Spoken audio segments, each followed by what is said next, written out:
नमस्कार, मैं हूं ज्ञानेंद्र मिश्रा और आप देख रहे हैं शेर आजमी न्यूज। सबसे तेज और सबसे सटीक खबर देखने के लिए बने रहिए शेर आजमी न्यूज के साथ। अब खबर विस्तार से। बाल सेवाश्रम बच्चों की योजना की गई समीक्षा, अधिकारियों को दिया गया निर्देश। डॉक्टर सुचिता चतुर्वेदी।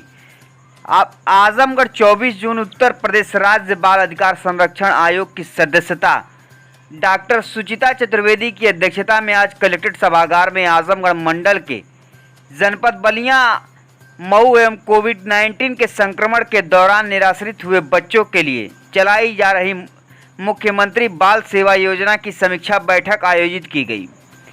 डॉक्टर सुचिता चतुर्वेदी ने अधिकारियों को निर्देश दिया कि निराश्रित हुए बच्चों को सरकार की योजनाओं को लाभ 100% दिलाना सुनिश्चित करें। उन्होंने कहा कि कोविड-19 के दौरान जिन बच्चों के माता पिता की मृत्यु हो गई है, उनका विशेष ध्यान रखते हुए पढ़ाई, खाना एवं उनके संरक्षण की व्यवस्था की जाए। उन्होंने कहा कि तीनों जनपद के अंतर्गत निराश्रित हुए बच्चों को विस्तृत विवरण बाल स्वराज पोर्टल पर अपलोड किया जाए। उन्होंने कहा कि 5 वर्ष से कम उम्र के बच्चों का सत्यापन कराकर स्कूल में प्रवेश दिया जाना सुनिश्चित करें। डॉक्टर सुचिता चतुर्वेदी ने अधिकारियों को निर्देश दिया कि नया सवेरा योजना के अंतर्गत बच्चों को श्रम मजदूरी से मुक्त किया जाए। उन्होंने कहा कि बच्चों के अभिभावकों को समझाकर बच्चों को स्कूल में प्रवेश दिलाएं।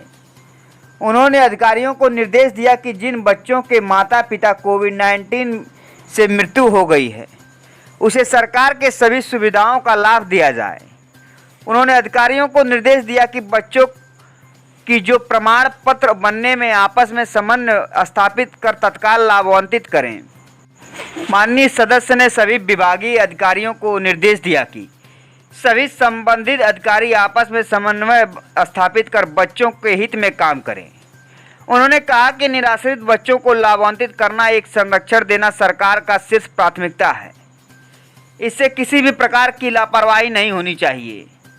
इससे पूर्व माननीय सदस्य सुचिता चतुर्वेदी ने जनपद मऊ के तहसील मोहम्मदाबाद गोहना में शिशु गृह में सामुदायिक स्वास्थ्य केंद्र पर मोहम्मदाबाद गोहना का निरीक्षण किया। इसी के साथ ही मेडिकल कॉलेज आजमगढ़ में बनाए गए पीकू वार्ड का निरीक्षण किया तथा कोविड-19 की तीसरी लहर से बचने के लिए ली जा रही तैयारियों को निरीक्षण किया। इसी के साथ मेडिकल कॉलेज आजमगढ़ में बनाए गए पीकू वार्ड का भी निरीक्षण किया तथा कोविड-19 की तीसरी लहर से बचने की जा रही तैयारियों का भी निरीक्षण किया। उन्होंने कहा कि कोविड-19 की तीसरी लहर से बच्चों का विशेष ध्यान रखा जाएगा। उन्होंने अधिकारियों को निर्देश दिया कि समय से सभी आवश्यक तैयारियों को सुनिश्चित कर लिया जाए। निरीक्षण के दौरान पाई गई कमियों पर गहरी नाराजगी व्यक्त किया। उन्होंने तत्काल सभी व्यवस्थाओं को दुरुस्त करने का भी निर्देश दिया। उन्होंने अस्पतालों में साफ सफाई, सैनिटाइजेशन, फॉगिंग आदि लगातार करने का निर्देश दिया। बैठक में आजमगढ़ मंडल के तीनों जनपदों बलिया, मऊ एवं आजमगढ़ को संबंधित अधिकारी उपस्थित रहे।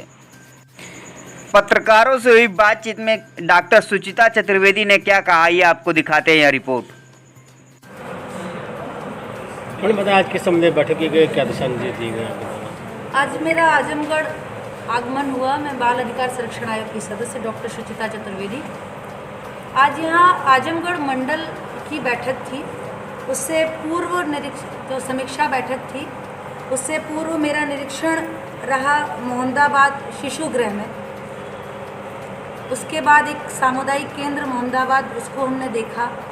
उसके बाद यहाँ का जो मेडिकल कॉलेज है, उसमें पीकू वार्ड को देखने के लिए मैं गई। और उसके बाद आज यहाँ समीक्षा बैठक 3 मंडलों की चल रही, 3 जिलों। किन मुद्दों पर ज़्यादा विचार हुआ? यहाँ पर आज जो समीक्षा बैठक हो रही है वो माननीय मुख्यमंत्री द्वारा संचालित बाल जो सेवा योजना है, उसको लेकर ये संचालित की जा रही है। बाल सेवा योजना में जो बच्चे कोविड के दौरान निराश्रित हो गए, पूरी तरह निराश्रित हो गए, या एकल परिवार बचा, एकल पेरेंट बचे, ऐसे बच्चों को माननीय मुख्यमंत्री द्वारा संचालित बाल सेवा योजना का लाभ कैसे मिल रहा है। सभी डिपार्टमेंट्स में आपस में कोऑर्डिनेशन है या नहीं है, वो सेवा योजना की प्रगति अभी कहाँ तक हुई है, इसकी समीक्षा आज यहाँ पर की जा रही है।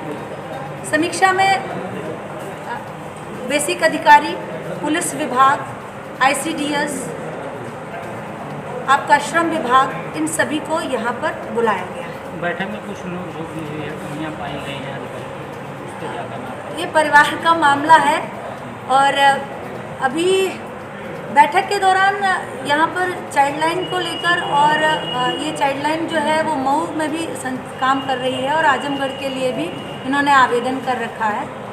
तो चूँकि बच्चों से जुड़ा हुआ काम है और ये चाइल्डलाइन यानी कि 1098, इस पर बहुत सारी कंप्लेन आती हैं और ये कंप्लेन अगर सही तरीके से सही व्यक्ति तक नहीं पहुंच पाएंगी तो हम बच्चे को न्याय देने में कहीं असमर्थ होंगे।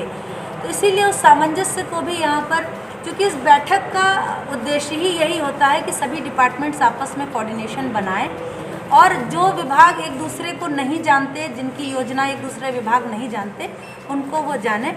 इसके लिए आज यहाँ पर थोड़ी सी बातचीत हुई है कि वो सभी लोग आपस में मैम अभी ये शुरुआत मुख्यमंत्री जी ने अभी इसको किया और शुरुआत के दिनों में ही 2 विभागों में अगर कोऑर्डिनेशन नहीं है तो इससे तो इस योजना का लाभ पहुंच पाना तो दूर तो है, ये किसी को पता भी नहीं चल पाएगा। क्या निर्देश दिए हैं मैडम आप सामने? नहीं, ये बात नहीं है। इस चीज़ को आप थोड़ा सा अलग से लेके जा रहे हैं। कोऑर्डिनेशन संख्या तो पहुँच रही है, बच्चों की संख्या तो पहुंच रही है, बस वो जो कार्य करने की शैली है उस शैली पर प्रश्न चिन्ह। नंबर ब्लॉक करने का भी आरोप लग रहा था। हाँ, नंबर ब्लॉक करने का आरोप है, वो सब आपसी चीज़ें हैं, उसको उस पर उसके लिए आप क्या कोऑर्डिनेट कर रहे हैं? इसीलिए इस बैठक में उस पर चर्चा हुई है कि आपस में वो कोऑर्डिनेशन बनाकर रखा जाए। बच्चों के हित का मामला है और लगभग सभी लोग उस पर सहमत भी हैं। धन्यवाद।